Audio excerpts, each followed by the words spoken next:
সবকিছু শুরু হয়েছিল একটা ছোট্ট প্ল্যান দিয়ে, চল না কোথাও ঘুরতে যাই। এই একটা কথাই যেন আমাদের সবাইকে এক করে দিল।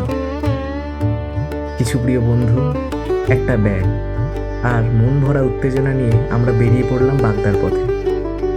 সকালের ট্রেন, জানলার পাশে বসে বাইরে তাকিয়ে থাকতে থাকতে মনে হচ্ছিল এই যাত্রাটা শুধু একটা ট্রিপ হচ্ছে না, এটা যেন একটু নিজের থেকে দূরে গিয়ে আবার নিজেকেই খুঁজে পাওয়ার গল্প। রাস্তার দুপাশে সবুজের ছোঁয়া, হাওয়ায় মিশে থাকা অচেনা গন্ধ, সবকিছুই নতুন, তবুও খুব আপন লাগছিল। তারপরই হঠাৎ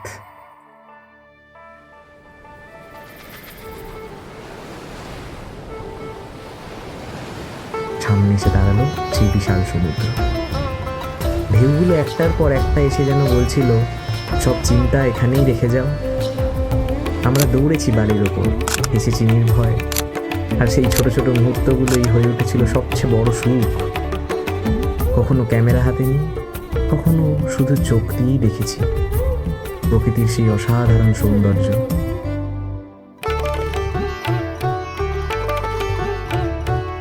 পাখিদের উড়ে যাওয়া, নোনা হাওয়ার স্পর্শ আর ঢেউয়ের শব্দ, সব কিছু মিলিয়ে একটা অদ্ভুত শান্তি। বিকেলের দিকে সূর্যটা যখন ধীরে ধীরে নেমে যাচ্ছিল, আকাশের রং বদলাচ্ছিল প্রতিটা মুহূর্তে, সেই দৃশ্যটা যেন থামিয়ে রাখতে ইচ্ছে করছিল। আমরা চুপ করে এক কোণে দাঁড়িয়েছিলাম, কারণ কিছু মুহূর্ত শুধু অনুভব করার জন্য, বলার জন্য নয়।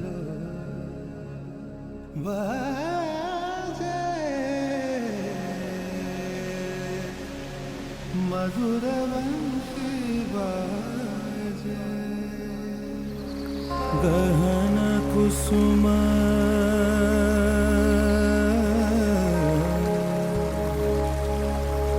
गहन कुसुम कुंज माझे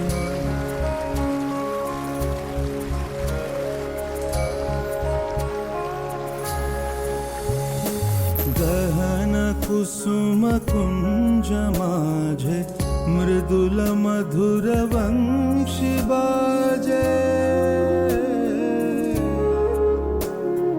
विसरिता सलोकलाज सजनिया वो आवलो गहन कुसुम कुंज माझे। এই ট্রিপে অনেক ছবি তোলা হয়েছে, অনেক ভিডিও রেকর্ড হয়েছে, যা দেখিয়ে বা দেখে শেষ করা যাবে না। কিন্তু কিছু অনুভূতি আছে যেগুলো কোনো ক্যামেরায় ধরা যায় না।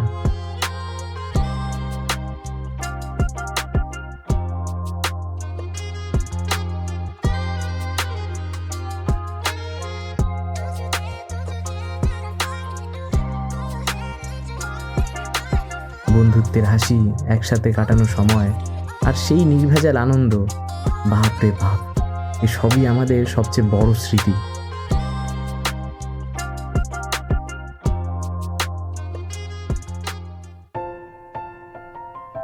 শেষে যখন ফেরার সময় এলো, মনে হচ্ছিল কিছু একটা ফেলে যাচ্ছে এখানে, হয়তো সেই নির্ভার মনটা, হয়তো সেই মুহূর্তগুলো, কিন্তু একটা জিনিস আমরা নিয়ে ফিরছি, একটা সুন্দর গল্প যা বারবার মনে পড়বে।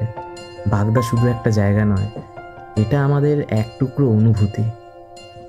জল ছবি, রং মশাল, স্কুল ছুটির হজমিরা, রূপকথার পায়রাদের গল্প বল,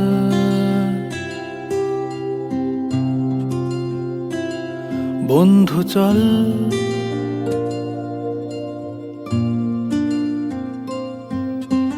রামধনু, jhalmuri, half ticket, up police, বিটনুনার চুরমুরের গল্প বল,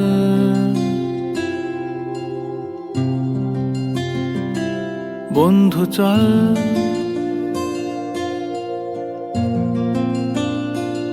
বন্ধু চল রোদ্দুরে মন কেমন মাঠ জুড়ে খেলবো আজ ওই ঘাসে তোর টিমে তোর পাশে।